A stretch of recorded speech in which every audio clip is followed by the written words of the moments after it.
Bonsoir à toutes et à tous. Merci de nous recevoir à travers cette édition du soir de la télévision Bonferrey.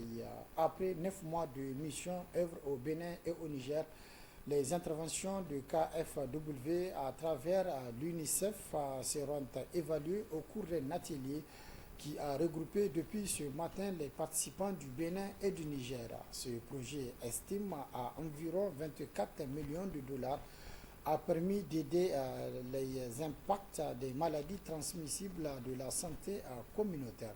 Commentaire signé Balma Bourema et Ibrahim Ide. Ils sont une trentaine de personnes du secteur de la vaccination et de la santé communautaire. Ils viennent du Bénin et du Niger. Ils vont faire le point de la mise en œuvre du projet en vue de l'atténuation de l'impact des maladies transmissibles, notamment la COVID-19 et celles évitables par la vaccination, et de la santé communautaire au Bénin et au Niger. C'est un projet financé par la KFW à travers le Fonds des Nations Unies pour l'enfance UNICEF. Le but de cette intervention, en rappel, est de renforcer les capacités des pays à atteindre les objectifs nationaux de vaccination contre la COVID-19, d'accélérer l'accès universel à la vaccination systématique pour protéger les femmes et les enfants contre les maladies évitables. Le deuxième objectif était de faire en sorte que les femmes et les enfants utilisent les services inclusifs de santé de qualité durable, y compris les moustiquaires imprégnés d'insecticides de longue durée d'action pour prévenir le paludisme et traiter les maladies infantiles au niveau communautaire et institutionnel. Enfin, le troisième objectif était de documenter les bonnes pratiques et les leçons apprises de ces interventions. Après 9 mois de mise en œuvre, les interventions soutenues par la KFW ont permis au Bénin de relever certains défis liés à la vaccination. Pour la période de septembre 2022 à avril 2023, le gouvernement allemand a pu mettre à la disposition du Bénin un montant de plus de 9 millions de dollars US.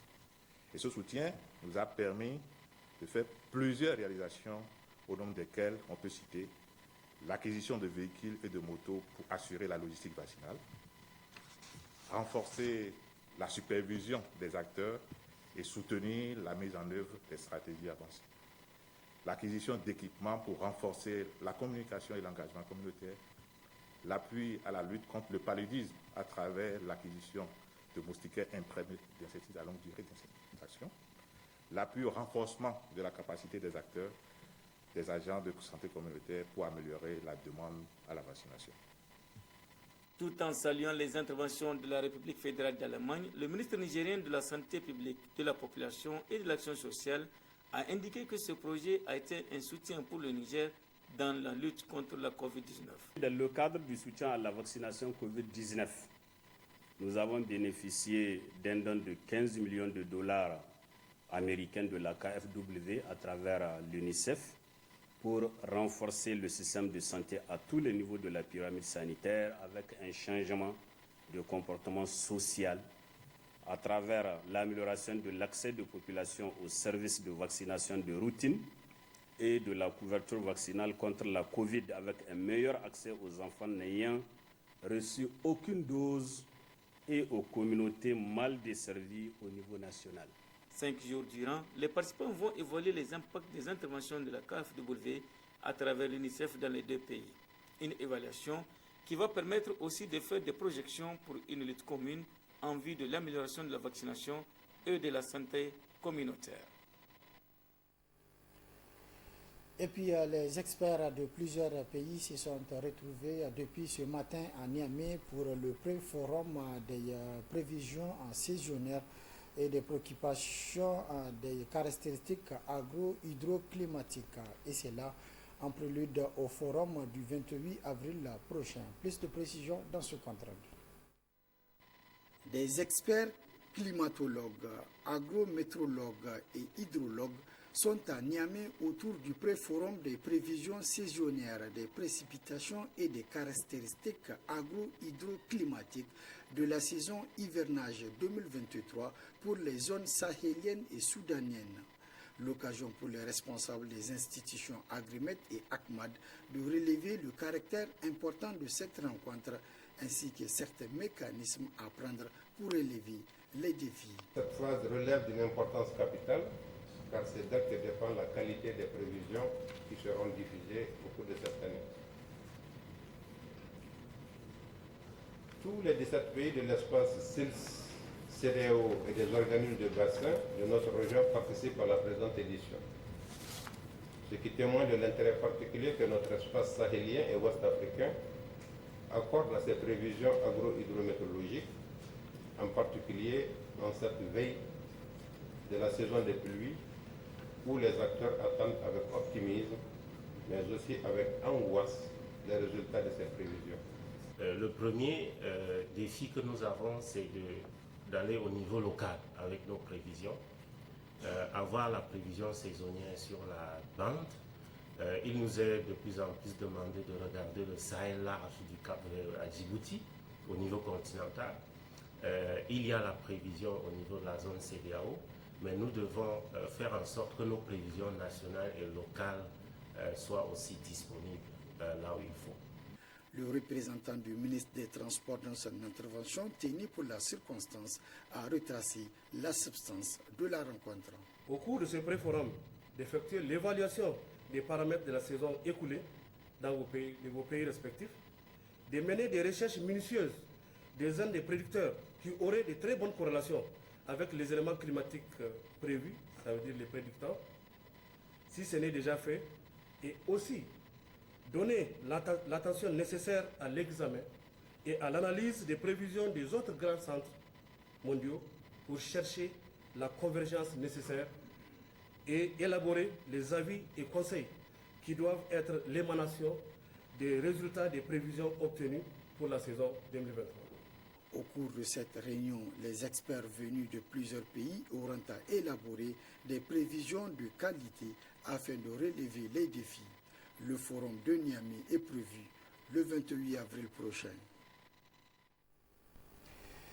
Une mission de la Banque mondiale pour le barrage de Kandaji séjourne depuis ce matin à Niamey. La mission a tenu une réunion avec l'agence du barrage de Kandaji, Youssouf Haïdara et Ibrahim Ousmane pour les précisions. Cette réunion entre l'agence du barrage de Kandaji et la mission de la Banque mondiale vise entre autres d'échanger sur les principaux défis à relever et cela en prélude à la réunion des partenaires techniques et financiers qui se tiendra en mi-mai 2023. Pour cette semaine, comme vous voyez, l'agenda c'est trop chargé. Il faut rappeler qu'on a la mission des partenaires techniques et financiers mi-mai, c'est-à-dire presque en 3 semaines, on va commencer ça. Et alors, le but, ce sera de faire le point sur tous les thèmes principaux pour qu'on s'entend bien, on a des faits, on comprend qu'est-ce qui se passe et les propositions pour résoudre ce qui est devant nous.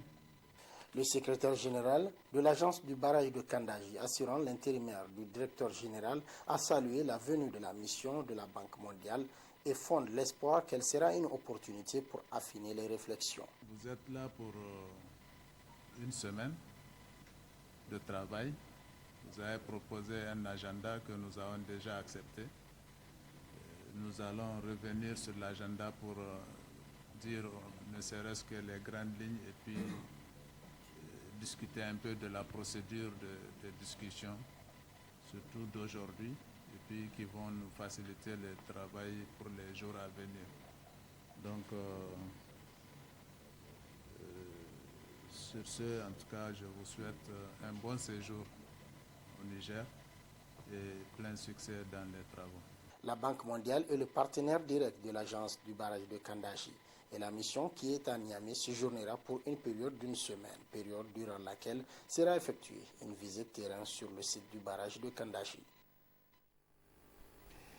Sur l'initiative de la haute autorité nigérienne à l'énergie atomique, ANEHA, se tient également depuis ce matin un atelier de formation sur les procédures standards opérationnelles et le concept standard relatif à la détection des matières nucléaires et autres substances nucléaires.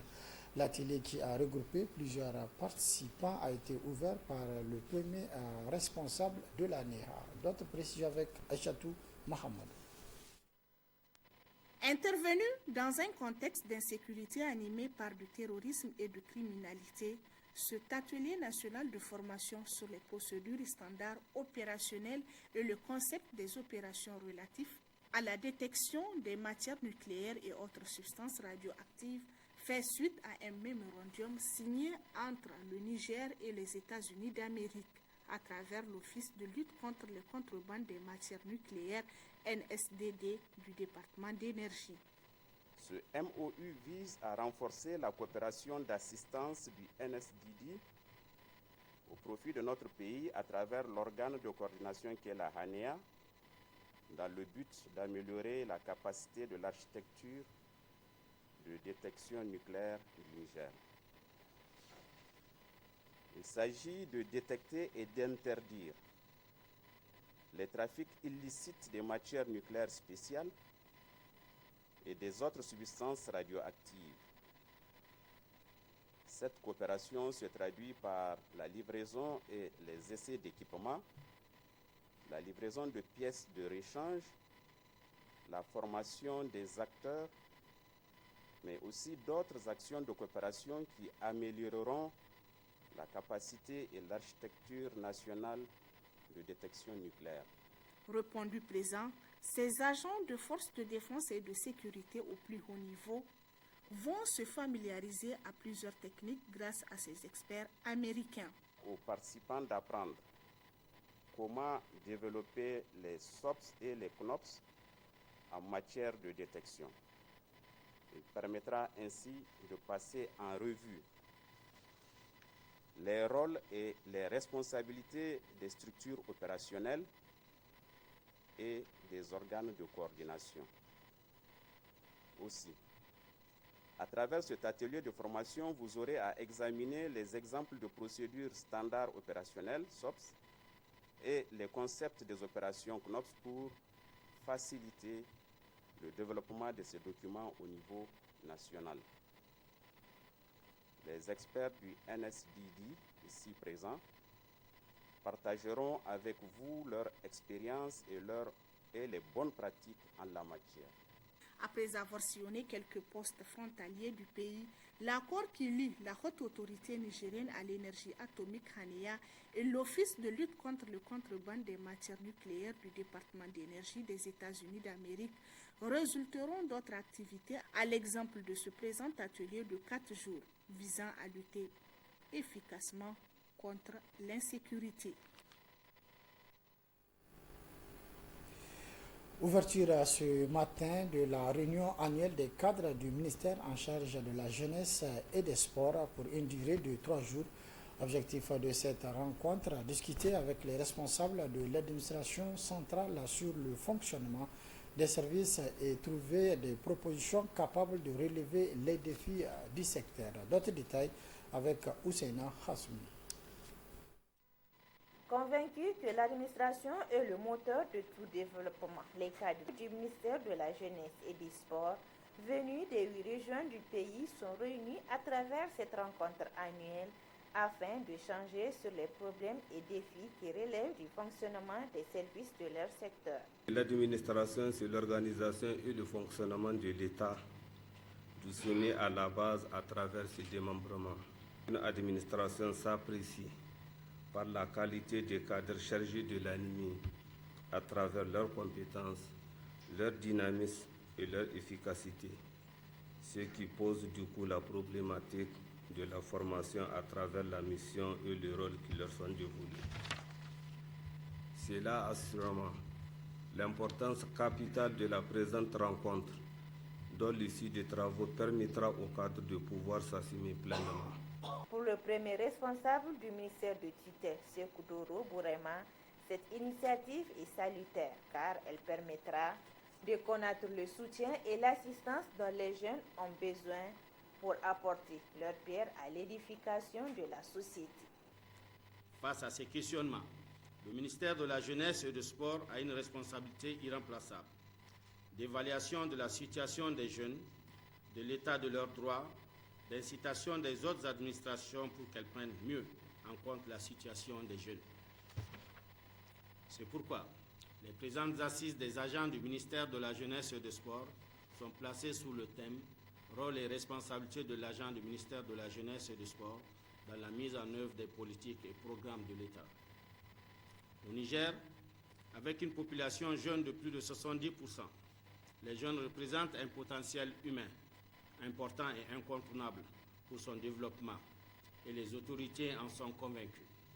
La traduction de cette volonté du gouvernement en actes sur le terrain est de votre responsabilité, vous qui, en tant qu'encadreurs sportifs et animateurs socio-éducatifs, ont pour rôle de transmettre aux jeunes les valeurs et principes de justice, de tolérance, d'équité et de transparence. 3 jours durant, ces cadres vont s'appesantir sur la lourde responsabilité qui est la leur, consistant à mieux valoriser le capital humain des jeunes.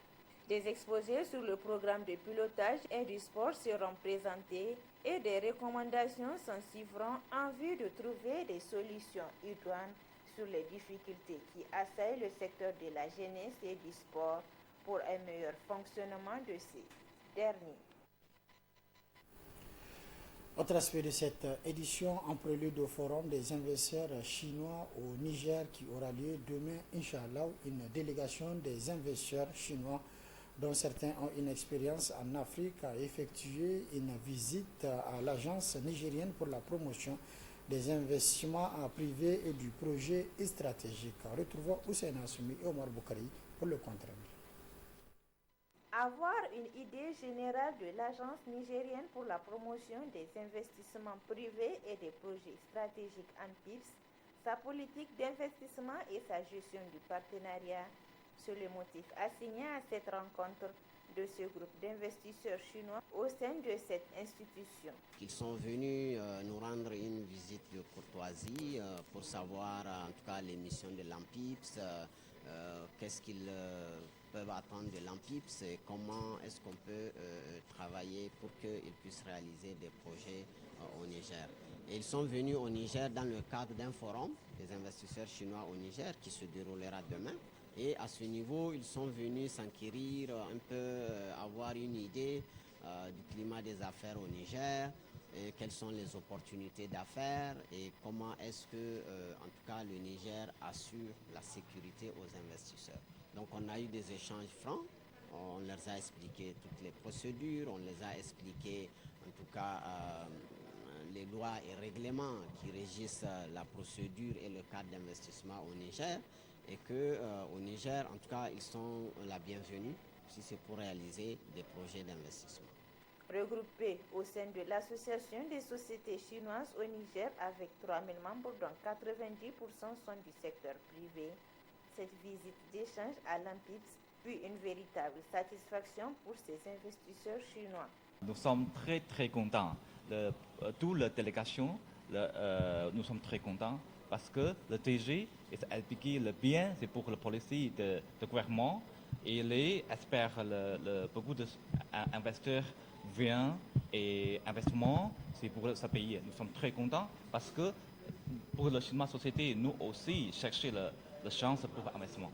Créé par l'État nigérien afin de bâtir un réseau international et un éventail de partenariats avec les investisseurs privés, l'ANPIPS offre un service public de manière professionnelle en transformant le climat des affaires par l'instauration d'un cadre incitatif à la réalisation d'investissements privés et des projets stratégiques au Niger. La situation du recrutement des enseignants contractuels au centre des débats depuis pratiquement quelques temps. La dernière rencontre entre la ministre de la fonction publique et la dynamique des syndicats du secteur éducatif a été rassurante au niveau donc des syndicats du secteur de l'éducation. Plus de précisions dans ce compte rendu.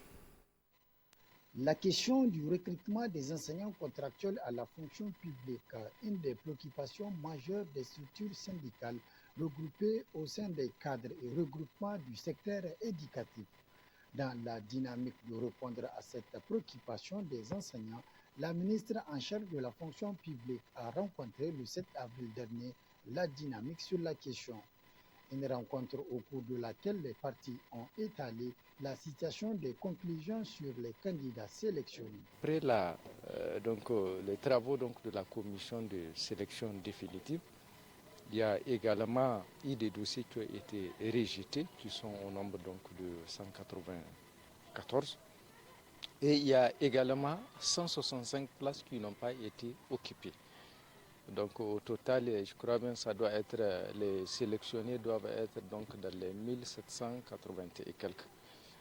Voilà, donc elle nous a clairement expliqué et elle a fait comprendre que par rapport aux 194 dont les dossiers ont été rejetés par manque donc, de place, elle a eu à échanger avec le président et pour qu'au moins on puisse laisser, parce que tous ces 194, ce sont des enseignants qui ont été jugés efficaces suite à l'évaluation de novembre 2020.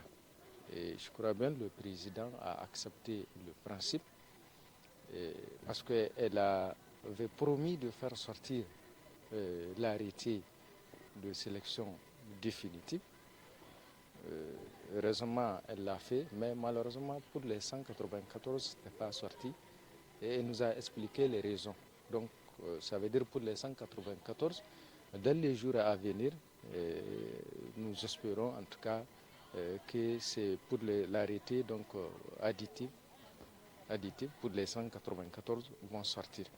S'agissant de l'engagement du président de la République sur la sélection de tous les candidats présélectionnés et de leur recrutement à ce niveau, la dynamique rassure ses militants.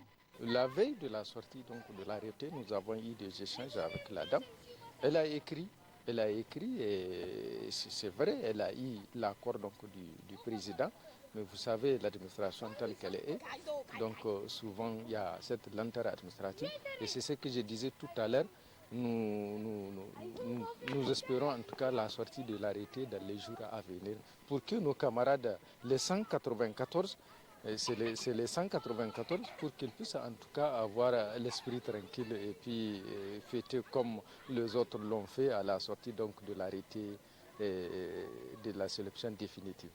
Longtemps attendu par les enseignants, le recrutement des enseignants contractuels à la fonction publique est cette fois-ci certainement dans sa phase finale de concrétisation avec l'engagement et la détermination de tous les acteurs qui continuent de faire preuve de responsabilité autour de la question. Dernier aspect de cette édition, le village de Sandiré, c'est dans le canton de Tagazar, a désormais un nouveau chef de village du nom de Abdou Yahaya. Il a été donc élu le lundi 24 avril 2023. Boubacar Amadou et Ibrahim Ousmane pour les détails. Resté vacant depuis près de 4 mois, le fauteuil de la chefferie du village de Sandiré dans le canton de Tagazar, département de Baleyara, a désormais un nouveau occupant. Il s'agit de Abdou Yahaya, seul et unique candidat. Il a été élu ce lundi 24 avril 2023. Nombre d'inscrits, 752. Nombre d'absents, 243. Nombre de votants, 509. Nombre d'enveloppes trouvées dans l'urne, 509. Nombre de bulletins ou enveloppes nulles, 2. Nombre de suffrages exprimés valables, 507. Répartition de voix par candidat. Monsieur Abdou Yahaya, 507 voix. Le candidat Abdou Yahaya, ayant obtenu la majorité absolue de voix, a été déclaré élu chef de village de Sandiré. Aussitôt élu, le tout nouveau chef de village de Sandiré a été intronisé. Ainsi donc, Abdou Yahaya remplace son défunt oncle, rappelé à Dieu le 11 janvier dernier.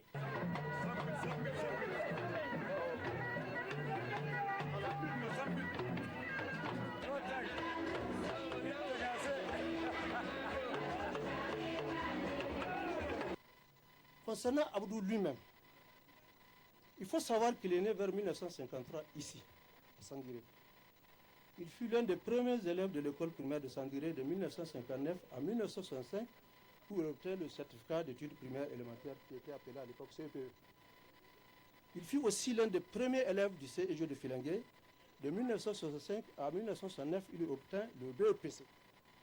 Il fréquenta ensuite le lycée national de Niamey. De 1969 à 1972, il obtint le bac C. Il entra à l'université Abdou Moumouni de Niamey, qui était initialement appelé le Centre d'enseignement supérieur, CES. Ça, c'est de 1972 à 1967, il obtint la maîtrise en agronomie. Premier responsable du département de Balayar et président du bureau de vote Le préfet a saisi l'occasion pour saluer l'esprit qui a animé tout le long du processus du choix et de l'élection du nouveau chef de village de Sandiré. C'est une appréciation, une haute appréciation que je veux faire, en tout cas au nom de cette population, vraiment qui avait accepté de faire les élections dans les meilleures conditions et dans l'accalmie totale. Vraiment, on n'a eu aucun désagrément. Au candidat, ce que je veux lui dire, le conseil que je veux lui donner, de prendre beaucoup de patience. Parce que quand on est responsable, il faut s'attendre à tout. Vous allez vivre avec des gens de n'importe quelle personne. Parce que les comportements des uns et des autres ne sont pas les mêmes. Donc il faut accepter tout un chacun. Et il est élu au nom de tous les villages. Élu comme 10e chef de village, l'enseignant-chercheur à la retraite de son état, Abdou Yahaya, tout en remerciant la population pour le choix porté sur sa modeste personne pour conduire aux destinées du village de Sandiré, entend œuvrer pour la cohésion sociale au sein de cette population. Je ne peux que rendre hommage à toutes les personnes qui ont contribué justement à la réussite de ce processus. Donc, en ce qui concerne maintenant la cohésion, justement, c'est sur la base de ressouder les différentes fractions, si vous voulez, de ceux qui ont le droit, si vous voulez, d'accéder à ce poste-là, que nous avons préféré choisir un seul candidat, pour que ce candidat-là puisse ressouder, ou bien puisse maintenir en tout cas la cohésion entre les différentes fractions, pour qu'on puisse marcher dans le même sens. Situé à une vingtaine de kilomètres au nord du chef-lieu du canton de Tagazar, la chefferie du village de Sandiré date de plusieurs siècles avec comme premier chef de village Ibn Mohamed Al-Kash, qui a régné de 1852 à 1892. Le village de Sandiré est composé d'une population principalement dominée par les Touaregs, mais aussi des Peuls et des Germains. C'est la fin de cette édition. Merci de l'avoir suivi à toutes et à tous. Prochain rendez-vous de la rédaction demain, Inch'Allah, à partir de 12h30. Très bonne réception. Au revoir.